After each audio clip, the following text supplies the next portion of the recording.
Hello everyone, आज की इस वीडियो में हम बात करेंगे क्लास 11th की हिस्ट्री। और हिस्ट्री में हमारा जो मॉर्निंग शिफ्ट का क्वेश्चन पेपर है इसका सॉल्यूशन करने जा रहे हैं। 2024 का मॉर्निंग शिफ्ट का पेपर है, ठीक है। इवनिंग का पेपर ऑलरेडी बना दिया है, अपलोडेड है, आप उसको भी देख सकते हैं। और देखिए इस तरीके से आपका 2025 का मॉर्निंग और इवनिंग दोनों कंप्लीट हो गया, 2024 का मॉर्निंग और इवनिंग दोनों कंप्लीट हो गए, ठीक है। यानी कि आपको टोटल 4 प्रीवियस ईयर के क्वेश्चन पेपर करा दिए हैं।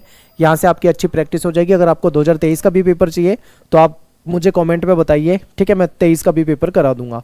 और एक वन शॉट वीडियो मैंने ऑलरेडी बना दी है, इसमें मैंने 3 नंबर वाले 8 नंबर वाले दोनों प्रकार के क्वेश्चन करा दिए हैं। इससे बाहर आपके एग्जाम में क्वेश्चन नहीं आएंगे, तो आप इसको वीडियो को जरूर देख के जाना। और ये कंप्लीट वन शॉट वीडियो है, ठीक है। एक तरीके से मैराथन वीडियो है जिसमें आपका कंप्लीट सिलेबस है, सारे इंपॉर्टेंट क्वेश्चन है। और ये पेपर जो था ये 23-24 सेशन का है, ये हुआ था 26 फरवरी 2024 के दिन मॉर्निंग शिफ्ट का ये पेपर है, ठीक है। तो इस प्रकार का कुछ पेपर आया था। चलिए क्वेश्चन करते हैं। सबसे पहले बात करते हैं सेक्शन ए की, जिसमें एमसीक्यू क्वेश्चन होते हैं। तो पहला क्वेश्चन है कि निम्नलिखित मेसोपोटामियाई शहरों में से कौन सा 2000 ईसा पूर्व के बाद शाही राजधानी के रूप में खूब फला फूला था, ठीक है। तो मारी नगर आपने पढ़ा होगा, ये शाही राजधानी के रूप में फला फूला था। निम्नलिखित में से किस रोमन सम्राट ने प्रिंसिपेट की स्थापना करी थी? तो ऑगस्टस, ठीक है। अब आपको एक चीज और याद रखना है, ऑगस्टस का जो शासन काल था वो शांति काल माना जाता है, ठीक है, रोमन साम्राज्य में। यानी इनके जिस समय इन्होंने शासन किया था उस समय रोमन साम्राज्य में शांति थी। अगला क्वेश्चन है कि निम्न में से कौन सा संभवतः मंगोल जनजाति की प्रथागत परंपराओं का एक संकलन था? तो आपको यास में मिलेगा, ठीक है। यास क्या था? एक तरीके से इनके कुछ रूल होते थे, ये चंगेज खान के द्वारा बनाए गए रूल थे। इसको कानून कह लो, इसको विधि भी कहा जाता है, ठीक है, इसको अज्ञप्ति भी कहा जाता है, तो ये आदेश भी कहा जाता है, तो लोग इसको मानते थे। नेक्स्ट है कि चित्र को पहचानना है और विकल्प जो दे रखे हैं उसका सही उत्तर बताना है। तो देखिए ये जो चित्र है इसको अगर आप ध्यान से देखोगे तो ये पुरानी बेलनाकार मोहरे और उनके छापे हैं, ठीक है। अगला क्वेश्चन है कि मेसोपोटामिया आजकल किस गणराज्य का हिस्सा है? तो ये इराक गणराज्य का हिस्सा है आज की डेट में, अगर हम देखते हैं, ठीक है। वर्तमान में कहाँ का हिस्सा है? तो इराक का हिस्सा है। अगला क्वेश्चन है कि मेसोपोटामिया की सबसे पुरानी ज्ञात भाषा जो है वो 2400 ईसा पूर्व के बाद धीरे धीरे किस भाषा ने ले लिया था स्थान? तो अक्कदी भाषा ने स्थान ले लिया था, ठीक है। पहले सुमेरियन भाषा होती थी, बाद में अक्कदी भाषा आ गई थी। अगला क्वेश्चन है कि चंगेज खान के द्वारा प्रारंभ की गई फुर्तीली हरकारा जो पद्धति थी इसके संदर्भ में निम्न कथनों का विचार कीजिए और सही विकल्प जो है इसका आपको चयन करना है। तो देखिए इसमें अगर आप ध्यान से देखोगे ये सारे ही सही हैं, क्योंकि देखो ये जो हरकारा पद्धति थी ना ये कम्युनिकेशन कर देती थी, यानी संचार हो जाता था। इतनी अच्छी पद्धति थी कि जैसे मान लीजिए पूरा का पूरा साम्राज्य है, तो एक कोने से दूसरे कोने पे अगर संदेश पहुंचाना है तो बहुत तेजी से पहुंचाया जा सकता था। तो इसके द्वारा राज्य दूर दराज के स्थानों से लगातार संपर्क रखा जा सकता था, तो ये बिल्कुल ठीक है। फिर अपेक्षित दूरी में सैनिक चौकियां बनी होती थी जहाँ पे स्वस्थ और बलवान घोड़े और घुड़सवार हमेशा तैनात रहते थे, ये भी ठीक है, यानी पहला भी ठीक है दूसरा भी ठीक है। और इसके लिए एक टैक्स दिया जाता था जिसको कुबकुर कर या फिर कुबकुर टैक्स कहा जाता था, तो ये भी ठीक है। और ये एक ऐसी मतलब प्रणाली थी, ऐसा सिस्टम था जिसमें आप हर किसी को आश्चर्य में डाल देती थी, तो ये भी ठीक है। तो अपना 1 2 3 4 चारों ही यहाँ पे सही हो जाएंगे। अगला क्वेश्चन है, यहाँ पे 2 कथन दे रखे हैं। यूरोपीय लोग मुद्रण प्रौद्योगिकी के लिए चीनी तथा मंगोल जो शासक थे इनके ऋणी रहेंगे, बिल्कुल ठीक है। यूरोप के व्यापारी राजनयिक मंगोल शासकों के राजदरबार में ही अपनी यात्राओं के दौरान मुद्रण तकनीक से परिचित हुए थे, ये भी ठीक है, यानी ए और आर दोनों ठीक है। और ये इसकी सही व्याख्या भी कर रहा है, ठीक है। तो अपना आंसर का हो जाएगा। अगला क्वेश्चन है कि मेसोपोटामिया की सभ्यता में राजा असुरबनीपाल द्वारा एक जो लाइब्रेरी है इसकी स्थापना निम्नलिखित में से किस स्थान पर करवाई गई थी? तो ये जो लाइब्रेरी थी, पुस्तकालय था, इसका जो निर्माण हुआ था वो निन्वे नामक स्थान पे हुआ था, ठीक है। इटली के सबसे जीवंत बौद्धिक नगर कलात्मक कृतियों के सृजन के केंद्र के रूप में जाना जाता है और इस नगर की प्रसिद्धि में दांते और जोटो दोनों का नाम आता है, ठीक है। तो किस नगर की बात चल रही है? फ्लोरेंस की बात चल रही है, बहुत इंपॉर्टेंट है। अगला क्वेश्चन है कि भिक्षुओं के संदर्भ में ये जो कथन दे रखे हैं इसमें से कौन सा कथन सत्य नहीं है? आपको बताना है कौन सा कथन सत्य नहीं है। तो देखिए इसमें ये वाला कथन गलत है, क्योंकि आपको पता है जो पादरी की तरह भिक्षु और भिक्षुणी जो थे इनको भी विवाह नहीं कर सकते थे, ठीक है। विवाह यहाँ पे क्या लिखा है? विवाह कर सकते थे, बिल्कुल नहीं कर सकते थे, गलत है। तो यही आपको पहचानना था। अगला क्वेश्चन है कि 6ठी सदी के मध्य यूरोप से एंजिल और सैक्सन यहाँ पे आके बस गए थे, इसका नाम एंजिल लैंड के नाम से पड़ गया था, ठीक है। तो ये इंग्लैंड की बात चल रही है, इसको एंजिल लैंड कहा जाता था। कुर्तिलियाई शब्द का मतलब क्या होता है? ये मंगोल जो कबीले थे उनके जो सरदार होते थे इनकी सभा होती थी, ठीक है। जब मंगोल कबीले के सरदार सब एक जगह इकट्ठा होते थे, सभा होती थी, उसी को कुर्तिलियाई कहा जाता था, ठीक है। तो आपका बी ऑप्शन करेक्ट हो जाएगा। इसमें आपको क्या करना है, मैच करना है। तो इसमें आपका जो ये ऑप्शन हो जाएगा खा, ये ठीक है। ठीक है, पहले का बी है, दूसरे का सी है, तीसरे का इसमें डी है और चौथे का ए है। तो इस तरीके से आप देख सकते हो। फ्यूड का मतलब क्या होता था, फ्यूड का मतलब होता था ज़मीन का टुकड़ा। चीन एक विशालकाय महाद्वीपीय देश है, एक बहुत बड़ा देश है, जिसके प्रमुख क्षेत्र में 3 प्रमुख नदी बहती है। एक तो पर्ल नदी है, इसके अलावा हुआंग छे हो जाएगा और छांग चियांग हो जाएगा। ठीक है, बाकी तो ये देखो, बाकी नदियों के नाम से ही पता लग जाएगा कि ये तो यहाँ की नहीं है। अगला क्वेश्चन है कि निम्नलिखित में से किसके द्वारा अमेरिका के मूल निवासियों के लिए उदात्त जंगली, ये जो शब्द है ये यूज़ किया जाता है। ठीक है, तो ये किसके द्वारा, ये रूसों के द्वारा। इंपॉर्टेंट है। अमेरिका में मिलने वाली सबसे पुरानी जो मानव कृति, एक तीर मिला है, एक नुकीला तीर मिला है। तो वो नुकीला तीर जो है ये 11,000 साल पुराना है, ऐसा माना जाता है। सामंतवादी व्यवस्था में राजा कभी कभी किसानों से एक डायरेक्ट टैक्स लेते थे, जो केवल किसानों को देना होता था। ये ना तो पादरी देंगे इसको, ना ही अभिजात वर्ग देंगे। ठीक है, ये सब मुक्त थे, यानी इनको नहीं देना था, केवल किसानों को देना था। तो इसको टैली कहा जाता है। अगला क्वेश्चन है कि आबादकार द्वारा मूल निवासियों की जमीनों को हड़पना उचित क्यों ठहराया गया, आपको सही विकल्प देकर इसको बताना है। तो इसका सही आंसर है सी। आबादकार के अनुसार देखा जाए तो ये मूल निवासी को आलसी मानते थे। ये कहते थे कि ये बहुत आलसी है, इसलिए बाजार के लिए ये उत्पादन करने में शिल्प कौशल का इस्तेमाल नहीं करते। ठीक है, बाजार के लिए उत्पादन नहीं करते क्योंकि ये लोग बहुत आलसी हैं। 1860 में इन्होंने अमेरिका में जापानी दूतावास के अनुवादक के रूप में काम करा। इन्होंने ज्ञान के लिए प्रोत्साहन नामक एक पुस्तक है, एक बुक है, उसकी रचना करी थी। तो इसका नाम है फुकुजावा युकिची। मूल निवासियों के संदर्भ में रिजर्वेशन क्या था, ये रिजर्वेशन छोटे छोटे इलाके होते थे जहाँ पे मूल निवासियों को कैद करके रखा जाता था। ठीक है, तो ये ए ऑप्शन आपका करेक्ट हो जाएगा। तो यहाँ पे अपना हो गया सेक्शन ए। सेक्शन ए के हमने सारे इंपॉर्टेंट क्वेश्चन कर लिए हैं, सारे एमसीक्यू डिस्कस कर लिए हैं। ठीक है, अब बात करेंगे सेक्शन बी में, जो हमारे 3 नंबर वाले क्वेश्चन है इसको देखने वाले हैं। ठीक है, तो सेक्शन बी में सबसे पहला क्वेश्चन है कि मेसोपोटामिया शब्द का शाब्दिक अर्थ क्या है और यूरोप वासियों के लिए मेसोपोटामिया का जो महत्व है इसके भी आपको बताना है। अब मान लो अगर आपको ये क्वेश्चन नहीं आता है तो आपको ऑप्शन में यानी अथवा में एक और क्वेश्चन दे रखा है कि मेसोपोटामिया की सभ्यता में जो विद्यमान सामाजिक व्यवस्था के विभिन्न पहलू थे इसके बारे में आपको वर्णन करना है। ठीक है, तो चलिए मैं आपको दोनों क्वेश्चन बताऊंगा। तो सबसे पहले इसके शाब्दिक अर्थ में जाते हैं। तो सबसे पहले आपको ये समझना है कि मेसोपोटामिया शब्द कौन सी भाषा का है। तो ये यूनानी भाषा के 2 शब्द हैं, एक है मेसोस और एक है पोटेमोस। इन दोनों शब्दों से मिलकर बना है। मेसोस का मतलब होता है मध्य यानी कि बीच में, और पोटेमोस का मतलब होता है नदी। यानी कि इसका अर्थ क्या हो जाएगा कि 2 नदी हैं और उसके बीच में एक क्षेत्र है जिसको उपजाऊ क्षेत्र कहा जाता है, इसी का नाम पड़ गया है मेसोपोटामिया। ठीक है, तो मेसोपोटामिया शब्द का मतलब है कि दजला और फरात नदी के बीच में जो उपजाऊ भूमि थी ये हो जाता है मेसोपोटामिया। अगला क्वेश्चन है कि यूरोप वासियों के लिए मेसोपोटामिया की महत्व के बारे में आपको बताना है। तो देखिए, ओल्ड टेस्टामेंट की बुक ऑफ जेनेसिस में शिमार यानी ओल्ड टेस्टामेंट की जो बुक ऑफ जेनेसिस है इसमें सुमेर शब्द का उल्लेख किया गया है। ठीक है, अब ये यूरोप के जो यात्री थे ये मेसोपोटामिया को अपने पूर्वजों की भूमि माना करते थे, और खोज अभियान के दौरान मेसोपोटामिया में एक पट्टिका मिली है। उस पट्टिका में बाइबल की जो जल पलावन वाली कहानी है ना वो उसमें मिलती है। तो इसीलिए जो यूरोपियन लोग हैं वो मेसोपोटामिया को अपने पूर्वजों की भूमि मानते हैं। इसी में अथवा वाला क्वेश्चन करते हैं कि मेसोपोटामिया की सभ्यता में जो सामाजिक व्यवस्था थी इसके बारे में देखते हैं। तो यहाँ पे अगर हम सामाजिक व्यवस्था देखें तो कानूनी दस्तावेज थे, जैसे कि विवाह, उत्तराधिकार आदि के मामले में संबंधित कानूनी दस्तावेज भी मिले हैं। ठीक है, और इससे आम समाज के बारे में हमको जानकारी मिल जाती है कि समाज कैसा था, उसमें विवाह के क्या नियम थे, उत्तराधिकार के क्या नियम थे। ठीक है, ये सारी जानकारी मिल जाती है।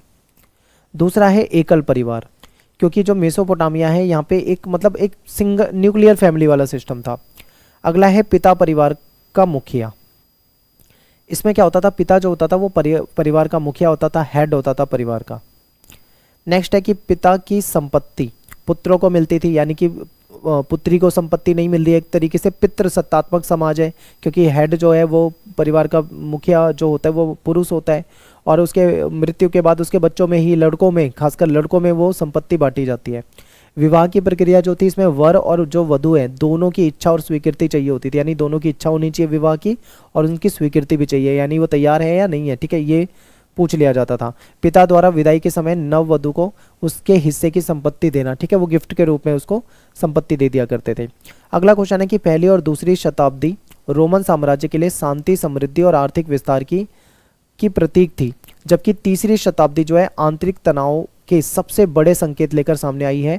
आपको इस कथन के संदर्भ में रोमन जो साम्राज्य था उसमें तीसरी शताब्दी के संकट के बारे में आपसे पूछा है। देखो कितना बड़ा क्वेश्चन आपसे पूछ लिया है। ये इतना सिंपल क्वेश्चन है, सीधा सीधा नहीं पूछ सकते थे कि रोमन साम्राज्य में जो तीसरी शताब्दी में जो संकट था उसकी व्याख्या करो। क्वेश्चन तो यहाँ से भी हो जाता है इतनी से, लेकिन ये दुनिया भर की चीज़ें आपको दे रखी है, ये पेपर में आपको कंफ्यूज करने के लिए दिया जाता है। ठीक है, तो आपको क्वेश्चन की लैंग्वेज को बहुत ध्यान से पढ़ना है। अब देखो हम बताएंगे सीधा सीधा तीसरी शताब्दी का संकट। इस समय क्या था, ईरान से एक वंश था जिसको कहा जाता था ससानी वंश, ये आक्रमण कर देता था। ठीक है, और रोमन साम्राज्य पे बार बार आक्रमण किया इसने और एंटीओक क्षेत्र पे कब्जा कर लिया। फिर जर्मन मूल की जो जनजाति थी, जैसे फ्रैंक हो गई, गोथ हो गई, एलमन्ना हो गई, ठीक है, ये क्या करते थे, ये राइन और जो डैन्यूब नदी की जो सीमा थी इसकी तरफ बढ़ जाते थे और 280 ईस्वी में बार बार ये वहाँ पे आक्रमण कर देते थे। तो कहीं ना कहीं रोमन साम्राज्य को बाहर से आक्रमण झेलना पड़ रहा था। फिर अंदरूनी स्थिति भी अच्छी नहीं थी। 47 साल में, यानी ये मान लो आप 50 साल से भी कम समय है, 47 साल यानी 50 साल से भी कम समय में 25 सम्राट बदल दिए। आप सोचो कि कितना ही चल रहा है शासन, कोई 1 साल चला रहा होगा, कोई 6 महीने चला रहा होगा, कोई 2 साल चला रहा होगा, लंबे समय तक कोई सम्राट शासन ही नहीं चला पा रहा है, इतना बुरा हाल था और तनाव की स्थिति थी, साम्राज्य बिल्कुल कमजोर हो गया था। तो ये सारी कमियां थी, आपको बता। क्वेश्चन नंबर 24 को देखो एक बार। 12वीं शताब्दी में फ्रांस में अमीर व्यापारियों के द्वारा जो दान दिया गया था, जो सहयोग किया गया था, और उस दान और सहयोग से बड़े बड़े चर्च बनवाए गए थे। तो ये चर्च क्या कहलाते थे, तो इसको कैथीड्रल चर्च कहा जाता था। ठीक है, यानी पहले क्वेश्चन का आंसर क्या हो जाएगा, कैथीड्रल। फिर इसी में आपसे पूछा हुआ है कि ये किस प्रकार से तीर्थ स्थल में परिवर्तित हो गए। तो चलिए इसको कैथीड्रल को समझते हैं। तो देखिए क्या था कि जो ये चर्च होते थे कैथीड्रल, ये बहुत बड़े चर्च होते थे। इनके निर्माण कार्य के दौरान इसके आसपास के क्षेत्र बस जाते थे। जैसे मान लो ये बड़ी बड़ी चर्च है, इसको बनने में 2 साल 3 साल 4 साल का टाइम लग जाता था। तो इतने समय में आसपास क्या होता था, बहुत सारे लोग अपना घर बना लेते थे, दुकानें बना लेते थे। ठीक है, तो इस तरीके से ये पूरा का पूरा बसावट हो जाती थी यहाँ पे। ये जो चर्च होती थी बहुत ही सुंदर होती थी, क्योंकि इसकी जो खिड़कियाँ होती थी उसमें रंग बिरंगे कांच लगाए जाते थे और आकर्षण का कारण थी ये। फिर सूर्य की रोशनी दिन में जाया करती थी शीशों से, ठीक है, जो शीशे लगे होते थे, कांच होते थे, और शाम के समय में, सूर्यास्त के समय में मोमबत्तियों की जो रोशनी होती थी वो इनको दृश्यमान बनाती थी। नेक्स्ट है कि खिड़कियों पर बने चित्र बाइबल की कथाओं का वर्णन करते थे, जिन्हें अनपढ़ व्यक्ति भी आसानी से समझ सकते थे, क्योंकि जो लोग पढ़े लिखे नहीं है वो चित्र देखकर समझ जाते थे। और फिर यही चर्च जो थी बाद में जाके क्या बन गई, ये तीर्थ स्थल बन गए। ठीक है, तो लोग जो क्रिश्चियन लोग जो थे वो यहाँ पे तीर्थ स्थल के रूप में इनको देखने के लिए आया करते थे। अगला क्वेश्चन है क्वेश्चन नंबर 25। 18वीं सदी में अमेरिका में रह रहे जो मूल निवासी हैं, वहां आकर बसने वाले यूरोपीय लोगों के मध्य में जो पनपी पारस्परिक धारणा थी, उससे आप क्या समझते हैं। तो देखिए जो यूरोपीय लोग थे जो बाहर से आके बसे थे, ठीक है, यहाँ पे आने लगे थे, और जो यहाँ के मूल निवासी थे, इनके जो सोचने का तरीका था वो बिल्कुल अलग था। मूल निवासी जो थे ये बहुत ही मासूम भोले थे, ठीक है, लालच नहीं था इनके मन में। लेकिन जो यूरोपीय लोग थे ये बहुत ही लालची थे। ये इनसे अपने मतलब के लिए मिलते थे और इनसे जो वस्तुएं लेते थे उससे बेचा करते थे, लाभ कमाया करते थे। ठीक है, लेकिन जो मूल निवासी थे वो ऐसा नहीं सोचते थे। ये क्या सोचते थे, आगे मैं आपको बताता हूँ, ध्यान से देखिए। तो देखिए यूरोप के जो लोग थे ये मूल निवासियों को असभ्य समझते थे, यानी यूरोपियों के लिए मूल निवासी असभ्य थे, इनको कुछ पता ही नहीं था। रूसो कहते हैं कि मूल निवासी सभ्यता की विकृतियों से अछूते हैं, इनको कोई सभ्यता का ज्ञान ही नहीं है, ये बिल्कुल जंगली हैं, मतलब इनको उदात्त उत्तम जंगली इन्होंने कहा है। वर्ड्सवर्थ क्या कहते हैं, ये कहते हैं कि इनकी कल्पना शक्ति और भावना जो है वो बहुत सीमित होती है। मूल बाशिंदे जो थे यूरोपीय लोगों से आदान प्रदान में की गई जो चीज़ें थी, यानी कि जो लोग यूरोपियन इन मूल निवासियों को देते थे उसको ये गिफ्ट मानते थे, यानी इनको लगता था कि ये दोस्त हैं इनके और दोस्ती में इनको गिफ्ट दे रहे हैं। तो मूल निवासी बदले में उनको क्या देते थे, मछली दिया करते थे, रोएदार खाल देते थे। लेकिन ये यूरोपियों के लिए गिफ्ट नहीं था, वो इसको माल समझते थे। माल से क्या मतलब है, यानी एक ऐसी वस्तु जिससे लाभ कमाया जा सकता है। ठीक है, यहाँ पे यानी कि वो उससे लाभ कमाने के नजरिए से देखते थे। मूल बासिंदे जो थे वो बहुत दुखी रहते थे। क्यों दुखी होते थे, क्योंकि यूरोपियन लोग जो थे वो बहुत लालची थे, उनके लालच को देखकर ये लोग दुखी हो जाते थे। यूरोपीय लोगों के लिए जंगल की जगह मक्के के खेत दिखते थे, यानी जब भी ये किसी जंगल को देखते थे तो इनके नज़र में बस यही आता था कि इस जंगल को अगर काट दिया जाए, इसको खेत बना दिया जाए, यहाँ मक्का उगा दिया जाए तो ये कितना बढ़िया हो जाएगा। ठीक है, ऐसा वो सोचते थे यूरोपियन। अगला क्वेश्चन है कि 14वीं से 17वीं शताब्दी तक यूरोप में होने वाले सांस्कृतिक परिवर्तन के संदर्भ में पुनर्जागरण के अर्थ को आपको बताना है। तो पुनर्जागरण का मतलब क्या है, 19वीं शताब्दी में इतिहासकार जो रेनेसा थे, इनका जो शब्द है ठीक है, रेनेसा शब्द को हम पुनर्जन्म या पुनर्जागरण के रूप में जानते हैं। ये 14वीं से 12वीं शताब्दी में जो सांस्कृतिक परिवर्तन हुआ था उसको दिखाता है। तो क्या परिवर्तन हुआ है इसको समझते हैं। तो नगरीय संस्कृति का विकास होने लगा, नए नए नगर बसे, नगरीय संस्कृति बढ़ी, प्रिंटिंग प्रेस आ चुकी थी, तो इससे बड़ी बड़ी बड़ी संख्या में मतलब मान लो किताबें छपने लगी थी, तो बहुत बड़ी संख्या में किताबें उपलब्ध हो गई थी। इटली में सबसे पहले मानवतावादी विषयों का आरंभ हुआ था। मानसिक दक्षता पे ज़्यादा बल दिया जाने लगा था। वैज्ञानिक आविष्कार होने लगे थे। कलाकारों की जो प्रसिद्ध कलाकृतियाँ थी, जो रचना थी, उसको बहुत महत्व दिया जाने लगा था। चर्च के प्रति भी लोगों की सोच में बदलाव आ रहा था, लोग थोड़े मॉडर्न होने लगे थे, समझने लगे थे। स्त्रियों की स्वायत्तता और उनके अधिकार को लेकर भी बात होने लगी थी। अगला क्वेश्चन है कि अपनी भयंकर हार के बाद भी जापान की अर्थव्यवस्था जो थी बहुत तेजी से आगे बढ़ी। ठीक है, यानी कि इसको एक चमत्कार के रूप में देखा जाता है कि इतनी बुरी हार हुई थी उसकी द्वितीय विश्व युद्ध में, उसके बाद भी वो इतनी तेजी से डेवलप हो गया। तो सेकेंड वर्ल्ड वॉर में देखें तो बहुत बुरी हार के बाद भी जापान की अर्थव्यवस्था जो थी वो बहुत तेजी से आगे बढ़ी। तो इसकी जड़ें जो है जापान के इतिहास में निहित है। अमेरिकी समर्थन तथा कोरिया वियतनाम की जंग ने जापानी अर्थव्यवस्था को मदद दी। ठीक है, इससे जापान की अर्थव्यवस्था को फायदा हुआ कहीं ना कहीं। इन्होंने क्या करा, 1964 में ओलंपिक खेल करवा दिए अपने देश में, और यहाँ पे सिंकासेन जो कि इनकी बुलेट ट्रेन होती थी जो बहुत तेज चलती थी, इन्होंने पूरे जापान में जहाँ जहाँ मेन मेन जगह थी सब जगह इसका जाल बिछाना शुरू कर दिया। कृषि सुधार करे, व्यापारिक संगठन को दोबारा से पुनर्गठन किया गया, राजनीतिक पार्टियों को दोबारा से पुनर्जीवित किया गया। यानी पूरी तरीके से देखें तो जापान में आंतरिक रूप से बहुत ज़्यादा बदलाव किए, जिससे कि इनको बहुत बेनिफिट हुआ। अगर मान लो आपको ये क्वेश्चन नहीं करना तो आप अथवा में ये क्वेश्चन भी कर सकते हो कि उपनिवेश बनाए गए देशों के नकारात्मक उदाहरण ने चीनी विचारकों को किस प्रकार उन पर जबरदस्त प्रभाव डाला, आपको ये बताना है। तो देखिए, चीनी जो लोग थे उन्होंने दुनिया भर के देशों को देखा था कि वो गुलाम रहे हैं यूरोपियन के, और वो इससे सबक लेते हैं, इससे सीखते हैं कि ये जो यूरोपियन है ये कहीं ना कहीं लोगों को गुलाम बना के, यानी पश्चिमी शक्तियाँ लोगों को गुलाम बनाकर उनका फ़ायदा उठाती हैं। तो ये चीज़ चाइनीज़ जो लोग थे वो समझ चुके थे, यानी चीनी विचारक इसको समझ चुके थे। इन्होंने क्या कहा, इन्होंने कहा कि 18वीं शताब्दी में जो पोलैंड का बंटवारा हुआ था इस पर बहुत चर्चा करी। ठीक है, चाइना में बहुत चर्चा हुई। वोलान वू, जिसका मतलब है हमें पोलैंड करने के लिए, यानी कि पश्चिमी शक्तियों का विरोध की बात यहाँ पे की गई। फिर लियांग किचाऊ जो थे, इन्होंने कहा था कि चीनी लोगों में एक राष्ट्र की जागरूकता लाकर ही पश्चिम का विरोध हो सकता है। यानी कि अगर पश्चिमी देशों का विरोध करना है तो एक ही तरीका है, वो तरीका क्या है कि चीनी जो लोग हैं उनमें जागरूकता लानी है। ठीक है, अगला है 1903 में भारत का उदाहरण कि ये देश एक कंपनी के हाथ में बर्बाद हो गया। क्या कहा गया कि भारत को उन्होंने ये कहा कि ये एक कंपनी के हाथ में बर्बाद हो गया। कौन सी company? East India company Bharat में आई व्यापार करने के लिए। व्यापार किया इन्होंने, बाद में इन्होंने हमारे संसाधन हथियाने शुरू कर दिए, धीरे धीरे हमें कब्जे में। सेक्शन सी को देखते हैं एक बार। पहला क्वेश्चन है कि रोमन साम्राज्य की सामाजिक और सांस्कृतिक व्यवस्था तथा आर्थिक विस्तार कहीं ना कहीं आधुनिकता के अभिलक्षण को परिलक्षित करता है। आपको उदाहरण से बताना है। ठीक है, अब देखो फिर से क्वेश्चन की लैंग्वेज घुमा रखी है। सीधा सीधा ये पूछा हुआ है आपसे कि जो रोमन साम्राज्य है ना, यहाँ पे आपको आधुनिकता कैसे पता लगती है कि वो आधुनिक था, तो इसके बारे में बताना है। तो देखिए, यहाँ पे आपको पता है एकल परिवार का चलन था। एकल परिवार यानी कि जॉइंट फैमिली नहीं थी, तो इसका मतलब ये आधुनिकता को दिखा रहा है, क्योंकि जो ज़्यादातर मॉडर्न जो हो जाते हैं वो न्यूक्लियर फैमिली की तरफ ही जाते हैं। ठीक है, जॉइंट फैमिली में नहीं रहते हैं। अगला क्वेश्चन है कि अगला पॉइंट है कि महिलाओं की अच्छी स्थिति, संपत्ति में स्वामित्व व संचालन में कानूनी अधिकार होना। कहने का मतलब है कि महिलाओं की स्थिति अच्छी थी। ठीक है, और कानूनी अधिकार उनको मिले हुए थे। काम चलाऊ साक्षरता, हालांकि साक्षरता बहुत ज़्यादा नहीं थी, ज़्यादा लोग पढ़े लिखे नहीं होते थे, लेकिन काम चलाऊ साक्षरता थी, मतलब लोग अपना नाम लिखना पढ़ना थोड़ा बहुत इतना जानते थे।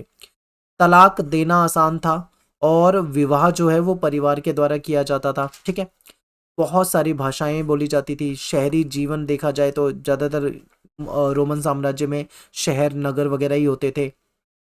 सांस्कृतिक विविधता भी कई रूप में देखी जाती है, कई स्तर में, क्योंकि जो रोमन साम्राज्य है ना ये बहुत बड़ा साम्राज्य था।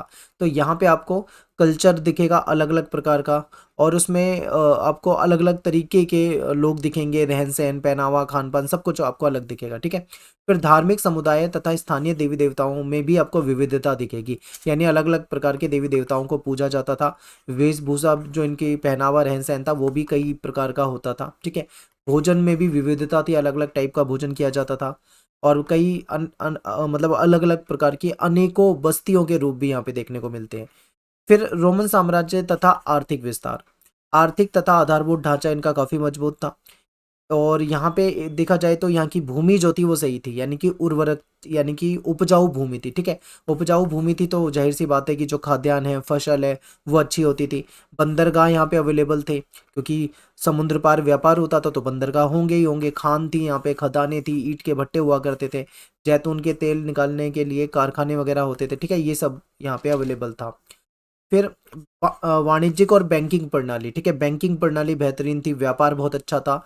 और एम्फोरा और ड्रेसर 20 जैसे जो कंटेनर होते हैं जिसमें लिक्विड, यानी कि जो जैतून का तेल वगैरह हो गया या अंगूर की शराब हो गई, जो लिक्विड होते हैं, इन सब चीज़ों को ऐसे कंटेनर में इसकी ढुलाई की जाती थी।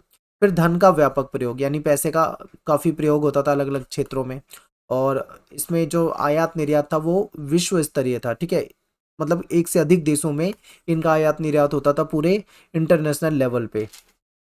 इसके बाद अगर ये क्वेश्चन नहीं करना तो इसके अथवा में एक और क्वेश्चन था कि रोमन साम्राज्य के अंतर्गत भूमध्य सागर तथा निकटवर्ती जो पूर्व पश्चिम एशिया है, दोनों ही क्षेत्रों में दासता की जड़ें बहुत गहरी थी, यानी कि दास प्रथा यहाँ पे बहुत गहराई से थी। तो इसके बारे में आपको बताना है कि दासों की जो दशा थी और श्रम प्रबंधन जो था उसके बारे में आपको यहाँ पे बताना है। ठीक है, तो सबसे पहले बात करेंगे रोमन साम्राज्य में दास प्रथा की। तो दासता की जड़ें बहुत गहरी थी, कहने का मतलब है दास प्रथा बहुत बड़े लेवल पे यहाँ पे थी। चौथी शताब्दी में ईसाई धर्म के राजधर्म बनने के बाद भी इस गुलामी की प्रथा को कोई गंभीर चुनौती यहाँ पे नहीं मिली। ऑगस्टस के शासनकाल में देखें तो 75 लाख की आबादी में 30 लाख तो केवल क्या थे, दास हुआ करते थे। ठीक है, और दासों को पूंजी निवेश की दृष्टि से देखा जाता था, कि जैसे इन्वेस्टमेंट किया जाता है ऐसे दासों को देखा जाता था। दासों के प्रति सहानुभूति नहीं रखते थे। जो जो उच्च वर्ग के लोग थे, जो अमीर लोग थे, वो इनके साथ बहुत गंदा क्रूरतापूर्ण व्यवहार करते थे। दास प्रजनन को बढ़ावा दिया जाता था, क्योंकि एक समय ऐसा आ रहा था कि दासों की थोड़ी कमी होने लगी थी, तो दास प्रजनन पे बढ़ावा दिया जाने लगा था ताकि ज्यादा से ज्यादा बच्चे पैदा हों और उनको भी बाद में दास बनाया जा सके। ठीक है, दास श्रम जो था काफी महंगा था। अब दासों को हर जगह यूज किया जाता था, तो इनका श्रम काफी महंगा था, यानी इनसे जो मेहनताना इनको देना होता था वो भी महंगा था।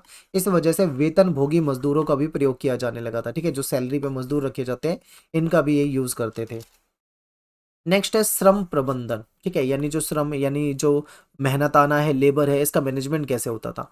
तो रोमन जो है वो कृषि विषयक लेखकों ने, जो मतलब रोमन साम्राज्य में जो कृषि के विषय पे जो लेखक लिखते हैं, इन्होंने श्रम प्रबंधन की ओर विशेष ध्यान दिया है।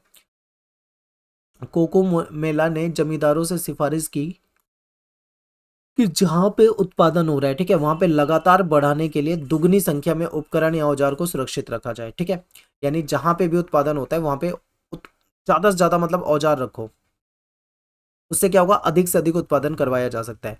फिर मुक्त व्यक्ति और दास दोनों प्रकार के जो श्रमिक होते थे, मजदूर होते थे, इनको कंट्रोल किया जाता था।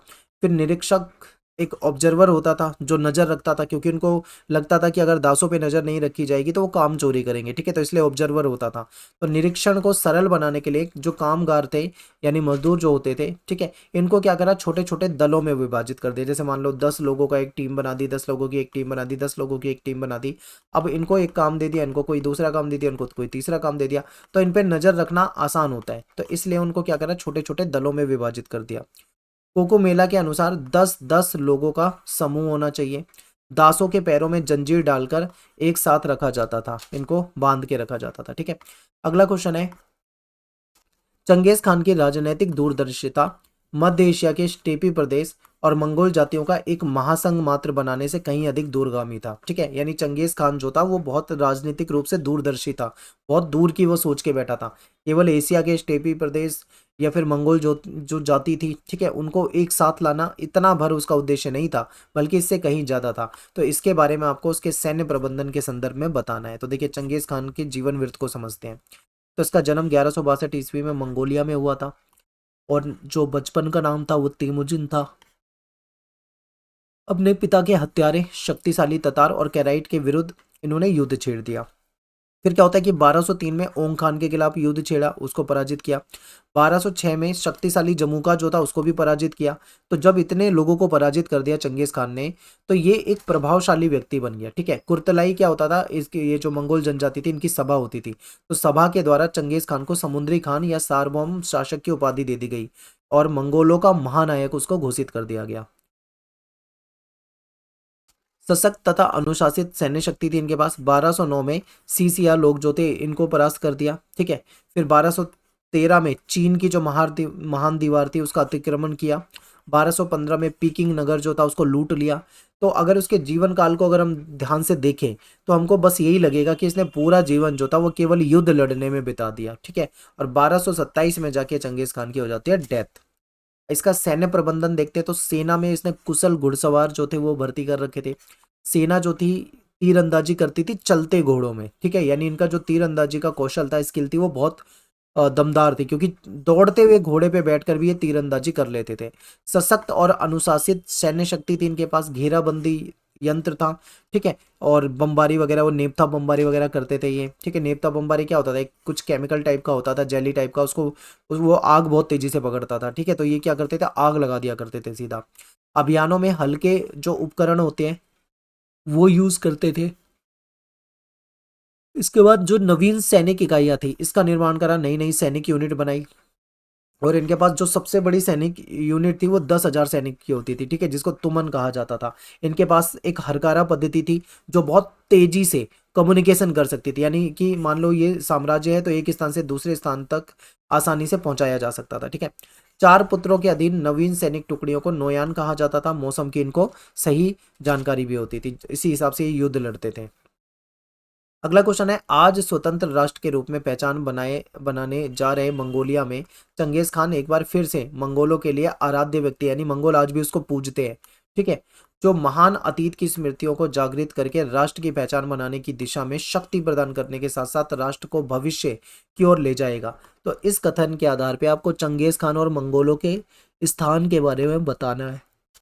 तो चंगेज खान और मंगोलों का जो विश्व इतिहास में अगर स्थान देखें तो वो बहुत महत्वपूर्ण है, क्योंकि मंगोल के लिए चंगेज खान एक महान शासक है। ठीक है, पार महाद्वीपीय साम्राज्य बनाया, बहुत बड़ा इसने मंगोल साम्राज्य को बढ़ाया। ठीक है, जितने यायावर जो समुदाय थे, कबीले थे, उसको इकट्ठा किया। चाइनीज जो इनका शोषण करते थे उससे इसने मुक्ति दिलाई। व्यापार के माध्यम से व्यापारिक रास्ते और बाजार को इसने पुनर्गठित किया, उसको कंट्रोल किया। ठीक है, और इसकी जनता जो थी उसमें अलग अलग विजाति है, यानी अलग अलग जाति समुदाय कबीले के लोग होते थे। बहुभाषी, अलग अलग भाषा बोलने वाले लोग थे। ठीक है, बहुधार्मिक, अलग अलग धर्म को मानने वाले लोग थे। लंबी चली आ रही जो कबीलों की लड़ाई थी इसको इसने समाप्त कर दिया, कबीलों को एकजुट करा। तो इसलिए ये देखा जाए तो आज के समय में भी एक प्रेरणा का स्रोत शासक माना जाता है। तैमूर जो था उसने खुद को स्वतंत्र या संप्रभु घोषित करने के लिए चंगेज खान का जो परिवार था उसका दामाद दिखाने का प्रयास किया, क्योंकि चंगेज खान का दामाद ही था ये तैमूर, लेकिन डायरेक्ट नहीं था। ठीक है, यानी कि सीधा चंगेज खान की बेटी का पति नहीं था, बल्कि उसके परिवार में किसी की बेटी का पति था। तो एक इनडायरेक्टली आप कह लो कि उनके परिवार का दामाद था। मंगोलिया जो थे वो रूसी नियंत्रण से मुक्ति के बाद चंगेज खान को एक राष्ट्र नायक माना करते थे। ठीक है, और उसको एक आराध्य की तरह देखते हैं ये लोग। अगला क्वेश्चन है कि 1867-68 में जापान में होने वाली मेजी पुनर्स्थापना के प्रमुख कारण और इसके परिणाम बताने हैं। तो 1867-68 में तोकुगावा वंश जो था, परिवार जो था जिसका शासन था, इसको हटाया गया। मेजी वंश ने क्या करा, सत्ता को पा लिया। ठीक है, प्राप्त कर लिया और एक प्रबुद्ध शासन की स्थापना करी जिसको मेजी पुनर्स्थापना कहा जाता है। कारण क्या था, देश में कई तरह के असंतोष थे, लोग काफी नाराज थे। अंतर्राष्ट्रीय व्यापार और कूटनीतिक संबंध की भी मांग कर रहे थे जनता। ठीक है, लोगों के द्वारा। कोमोडोर मैथ्यू पेरी का आगमन हुआ और अमेरिका के साथ इन्होंने क्या करा, व्यापारिक और राजनयिक जो संबंध थे वो बनाए। सामाजिक तथा बौद्धिक बदलाव भी यहाँ पे देखने को मिलता है इसके, यानी मेजी के आने के बाद। ठीक है, इनके क्या परिणाम हुए, तो मेजियों का सत्ता में आना, नवीन संविधान का निर्माण, यानी जब ये सत्ता में आए तो एक नया संविधान बनाया, नई संसद बनाई, कृषि पे इन्होंने टैक्स लगा दिया, जापान में रेलवे लाइन बिछानी शुरू कर दी, वस्त्र उद्योग के लिए बाहर से यानी विदेशी मशीन मंगवाई, मजदूरों को भी बाहर से ट्रेनिंग दिलवाई, स्टूडेंट को विदेश पढ़ने के लिए भेजा, आधुनिक बैंकिंग व्यवस्था इन्होंने लागू करी, कंपनी को जो अपने देश की कंपनियां थी उनको कर में छूट दी यानी टैक्स में छूट दी, सब्सिडी देना शुरू कर दिया, और विद्यालय व्यवस्था में पूरी तरीके से बदलाव कर दिया। ठीक है, तो ये परिणाम हुए थे कुछ। और आधुनिक विचारों पे जोर देते थे ये लोग, राज्य के यानी देश के प्रति निष्ठावान बनाना था लोगों को। ठीक है, शिक्षकों को भी ट्रेनिंग दी जाती थी, किताब कौन सी चयन करनी है ये चीज़ें बताई जाती थी, माता पिता के प्रति आदर करना चाहिए, राष्ट्र का सम्मान करना चाहिए, राष्ट्र के प्रति वफादारी होनी चाहिए। ठीक है, तो इस प्रकार का नागरिक बनाने का इन्होंने प्रयास किया। तो ये चीज़ें आप बता सकते हो। इसके अथवा में एक क्वेश्चन है कि 1911 ईस्वी में चीन में मांचू साम्राज्य का खात्मा हो जाता है और गणतंत्र की स्थापना हुई, फिर परिवर्तनकारी काल के रूप में इसको देखा जाता है। तो इसके संदर्भ में आपको सन्यास सेन की भूमिका बतानी है। ठीक है, और चीन में जो राजनीतिक सामाजिक सांस्कृतिक जो परिवर्तन हुए उसके बारे में बताना है। तो चीन में 1911 में मांचू साम्राज्य समाप्त कर दिया। सन्यात सेन जो थे, इसने इसके नेतृत्व में गणतंत्र की स्थापना हो गई। ठीक है, ये निर्विवाद रूप से आधुनिक चीन का संस्थापक माने जाते हैं, क्योंकि कोई भी विरोध इसका नहीं करते हैं। ठीक है, ये उसके संस्थापक माने जाते हैं। ये गरीब परिवार से थे और आधुनिक जो मिशन स्कूल है वहां से पढ़े हुए थे। इन्होंने लोकतंत्र और ईसाई धर्म से इनका वहीं पे परिचय हुआ था, डॉक्टरी की पढ़ाई की, फिर चीन के भविष्य को लेकर काफी ये चिंतित रहते थे। चीन को आधुनिक बनाना चाहते थे, तो इन्होंने साइंस और जो लोकतंत्र और राष्ट्रवाद के जरिए उसको बचाने की मांग की। 1911 की क्रांति के बाद जो सामाजिक राजनीतिक आर्थिक जो सांस्कृतिक बदलाव आया वो इनके कार्यकाल में आपको दिखेगा। तो सन यात सेन ने कपड़ा खाना यानी रोटी कपड़ा, ठीक है, रोटी कपड़ा मकान यानी कि जिसको कपड़ा खाना घर कहा गया है, और परिवहन यानी ट्रांसपोर्ट, इन चार चीजों पे बहुत ज्यादा फोकस करा। सन्यास सेन ने क्या करा, चीनी जनवाद की नींव रखी। ठीक है, जनता को जागरूक करा, जिसका लक्ष्य क्या था कि चीन को आधुनिक रूप देना है और विदेशी शोषण से मुक्ति दिलानी है। फिर लेखन में एक भाषा का इस्तेमाल करने पे बल दिया गया कि एक ही भाषा में लिखो। औरतों को अधीनस्था का की खात्मा करी, यानी कि कहने का मतलब औरतों की जो गुलामी थी उसको खत्म किया। शादी में बराबरी इसकी बात की, गरीबी खत्म करने और आर्थिक बराबरी की इन्होंने बात कही थी। सन्यास सेन के बाद चियांग काई शेक आए, उन्होंने भी कुओमिंतांग की बागडोर संभाली थी और इन्होंने साम्यवादी को खात्मा किया। ठीक है, ये कन्फ्यूशियसवाद के हिमायती थे और इन्होंने राष्ट्र का सैन्यकरण करा। ठीक है, तो ये बातें आपको बतानी थी। इसके बाद सेक्शन डी है, इसमें आपके पैसेज होते हैं। तो इसमें आपका ये जो वारकाशीस वाला ये पैसेज है। क्वेश्चन है कि उरुक नगर में पाया गया स्त्री की मूर्ति का ये सिर कब का है, 3000 ईसा पूर्व में। इसकी आंख और भौं जो है इसको बनाने के लिए किन पत्थरों का यूज किया गया है, तो इसमें नीले लाजवर्द और सफेद सीपी और काले डामर से इसको बनाया गया। वारकाशीस मूर्तिकला का एक विश्व प्रसिद्ध नमूना क्यों है, क्योंकि ये बहुत सुंदर बनावट है इसकी। ठीक है, इसको बहुत अच्छा माना जाता है। ऐसे पत्थर से बनी मेसोपोटामिया में, ठीक है, ऐसी पत्थर से बनी हुई कोई मूर्ति बहुत ना के बराबर ही मिली है। ठीक है, इसको बहुत दूर से लाया गया था क्योंकि ये पत्थर यहाँ पे अवेलेबल ही नहीं थे। अगला स्रोत है, इसको देखते हैं। सेंट बेनेडिक्ट मठ कहाँ पे है, इटली में है। जो भिक्षु, ठीक है, जो भिक्षु मठों से बाहर रहते हैं और घूम घूम कर लोगों को अपना संदेश उपदेश देते हैं तो वो फ्रायर कहलाते हैं। आलस्य को समाप्त करने के लिए भिक्षु जो थे तथा भिक्षुणी जो थी, इनको क्या प्रयास करना चाहिए, तो निश्चित समय पे शारीरिक श्रम करना चाहिए और निश्चित घंटों में पवित्र पाठ करना चाहिए। अगला पैसेज है, निकोलो मैकियावेली ने किस ग्रंथ में मनुष्य के स्वभाव के विषय में वर्णन करा, तो द प्रिंस नामक ग्रंथ है। मनुष्य के कौन से क्रियाकलाप उन्हें प्रशंसा तथा निंदा का पात्र बनाते हैं, तो इसमें बताया गया कि कोई दानी है तो कोई कंजूस है, कोई बहुत निर्दयी व्यक्ति है तो कोई बहुत दयालु है। ठीक है, तो इन्हीं चीजों ने उसको प्रशंसा और निंदा का पात्र बनाया है। ठीक है, यानी कि जो व्यक्ति दानी है तो वो प्रशंसा का पात्र है, लेकिन जो कंजूस है वो निंदा का पात्र है। जो निर्दयी है, ठीक है, वो निंदा का पात्र है। जो दयालु है वो प्रशंसा का पात्र है। इस तरीके से मैकियावेली के अनुसार सभी मनुष्य बुरे हैं। क्योंकि मनुष्य बुरे क्यों होते हैं, इसलिए बुरे होते हैं क्योंकि उनका जो स्वभाव होता है वो दुष्ट होता है। कहने का मतलब है अपनी कुछ इच्छाएं अपूर्ण रह जाती हैं। ठीक है, वो समस्त जीवन अपना स्वार्थ साधने में ही लगे रहते हैं, अपनी इच्छाओं को पूर्ति करने के लिए वो किसी दूसरे को नुकसान तक पहुंचा सकते हैं। इसके बाद बात करते हैं सेक्शन ई, जिसमें हमारे मैप वाले क्वेश्चन है। तो इसमें क्या है, ऑस्ट्रेलिया का मैप है जिसमें डार्विन बताना है। ठीक है, एडिलेड बताना है, सिडनी बताना है, पर्थ बताना है। फिर इटली का मैप है, उसमें 2 सिटी आपको बता रखी है। ठीक है, और जो ए और बी मार्क कर रखा है आपको उसको बहुत ध्यान से देखना है, पहचानना है, उसके बाद उसका नाम लिखना है। तो देखिए ये ऑस्ट्रेलिया का मैप है आपके सामने, एक बार ध्यान से देख लो। तो यहाँ पे हमको क्या बताना था, डार्विन बताना था, ऊपर है। पर्थ यहाँ पे मिलेगा, सिडनी एंड में मिलेगा, एडिलेड यहाँ पे मिलेगा, ठीक है। इसके बाद इटली के मैप में ए और बी दिखा रखा है, तो ए आपका जनेवा है और बी यहाँ पे वेनिस है, ठीक है।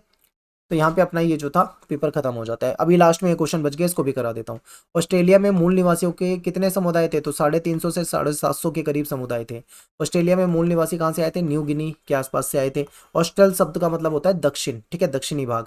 अरबी भाषा में प्लेटो को क्या कहा जाता है, अफलातून कहा जाता है। दी पाइटा नामक जो मूर्ति है ये माइकल एंजेले की है, ठीक है, तो ये आपको याद रखना है।